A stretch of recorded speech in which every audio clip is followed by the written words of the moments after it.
So on the one hand, you have the Canon R100 for about 300 bucks. And on the other, you got the Canon R50 for 600 bucks, which is twice the price. But is it twice as nice? Let's find out. So first, let me start off by saying that in the right hands, even the most budget-friendly camera can produce professional results. And I would classify both of these cameras as entry-level budget cameras. Now, they do have a few things in common, but they also have 5 or 6 key differences that are really going to impact your decision.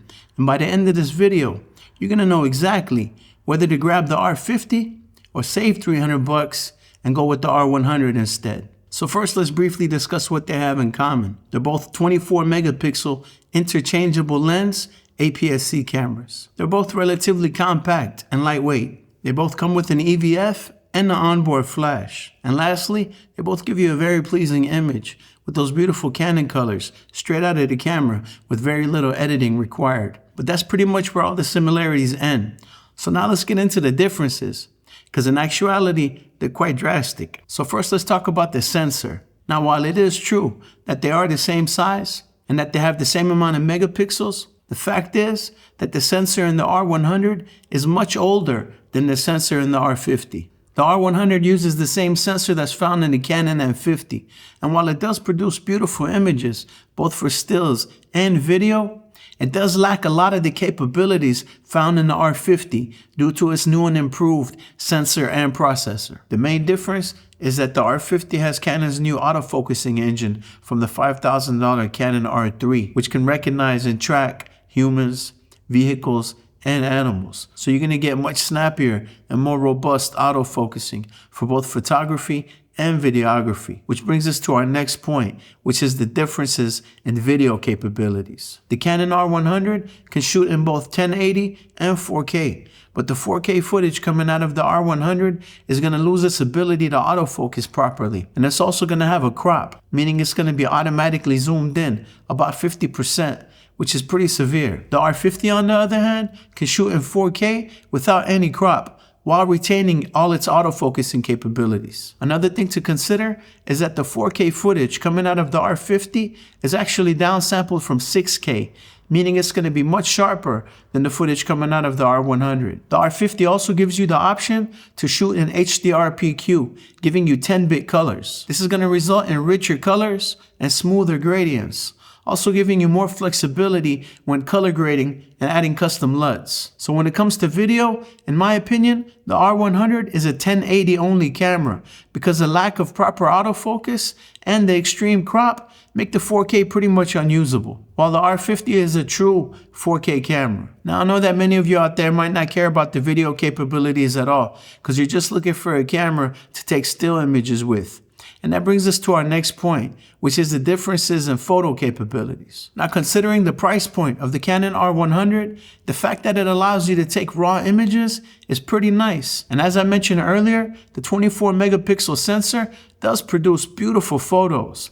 But honestly, I wouldn't count on it for anything other than slow-paced style photography. It'll do great for portraits, landscapes, and things like that, especially if you use a nice lens. But if you're going to be taking photos of fast-moving subjects like sports or birds or anything like that, you're not only going to be held back by the slow autofocus, you're also going to be held back by the fact that the R100 has a very slow burst rate and a small buffer. In simple terms, this means that when you hold down the shutter button, you're going to be limited to only 3 to 6 shots per second with the R100, while the R50 is capable of giving you 12 to 15 shots per second. Now, whether you're going to be doing photography or videography, another important factor to consider when choosing a camera is the camera body itself. This is a crucial point because this is going to determine how you interact with your camera. And in my opinion, this particular difference between the R100 and the R50 is more significant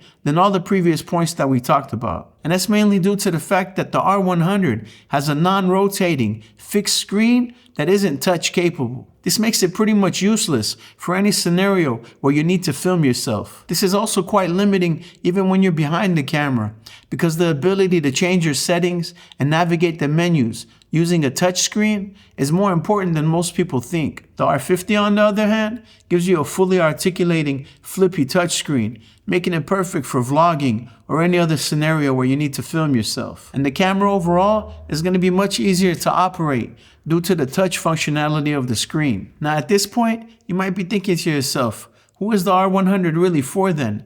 And to that, I would say that it's actually quite an amazing little camera for many people out there. Think about it.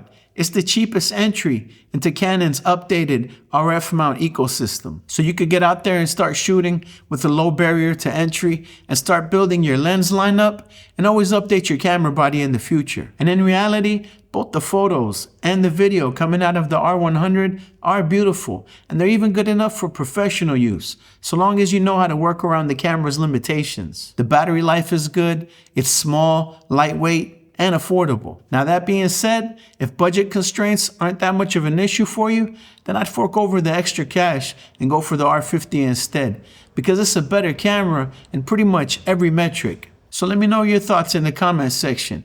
Are you leaning more towards the R100 or the R50, and why? And by the way, regardless of which camera you choose, make sure to smash the like button and subscribe to the channel so you don't miss future reviews and tutorials. And I left links in the description below to both the R100 and the R50, along with lenses that I recommend and other gear that I found to be valuable. Now, if you could stretch your budget to about $1,500, you could go with a full frame camera instead.